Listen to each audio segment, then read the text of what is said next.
Hello सांग माने आसतु देखा निज निज पंचायत रे आसला बड़ निजुक्ति कौन पिओन पोस्ट 2026 भाकान्सी निज निज पंचायत रे जॉब करें आउ रहा आमर दशम पास करते यही जॉब पाई एलिजिबल हो पारे। केवल दशम जदि पास करते ताहले यही गवर्नमेंट जॉब टी पाई पारे। ये हूँ संपूर्ण भाव में ओडिशा गवर्नमेंट परमानेंट जॉब रोची। डिटेल्स जापर देखो दशम पास करते केवल दशम पास करते भी चाकरी पाइपर। +2 +3 आसतु पूरा डिटेल्स देखा। जेकोसी गोटे वेब ब्राउजर को जीवे मारे ओडिशा जीओवीटी जॉब देखु ओडिशा जीओवीटी जॉब मारिकी ये क्लिक करेंगे। क्लिक कला परे तलकू तलकू स्क्रोल डाउन करेंगे। तापर आसीगला देखो राइट साइड रे ओडिशा ग्राम पंचायत पिओन रिक्रुटमेंट 2026 10th पास आरी ऊपर क्लिक करेंगे। क्लिक कला परे तलकू तलकू स्क्रोल डाउन करेंगे।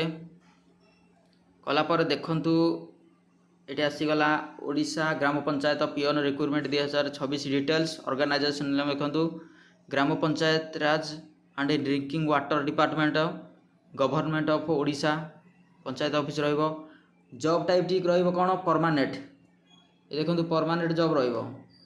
परमानेंट जॉब कैटेगरी रहिबो panchayat level job. Name of the post ग्राम पंचायत पिओन रहिबो। एप्लिकेशन मोड ऑनलाइन रहिबो आउ ऑफलाइन भी रहिबो।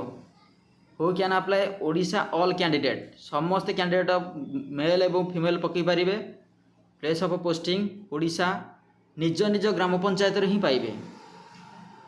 हला तळु तळु स्क्रॉल डाउन करे देखंतु gender both male and female. तापर तळु तळु आसीबे देखिबे 10th पास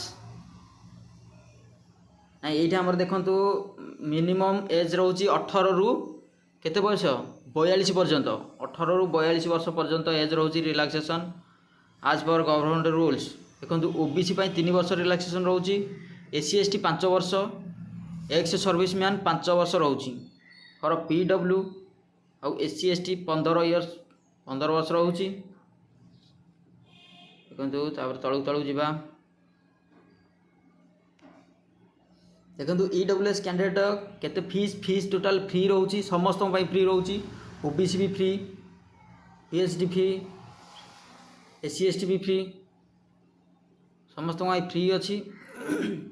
ऑनलाइन हो ऑफलाइन हो ताको आपण अप्लाई करि पारे। देखंतु अप्लाई स्टार्ट हेनी नोटिफिकेशन आसीबो एबे ठारू आपण माने रेडी हुंतु पाठ पढ़ा पढ़ी करंतु अपेक्षा करंतुनी रेडी हेकी रहिथिले पकेले नोटिफिकेशन बाहर जाइए तो बर्तमान डेट आरंभ हो गले आप पकई पारे सबू रखी था।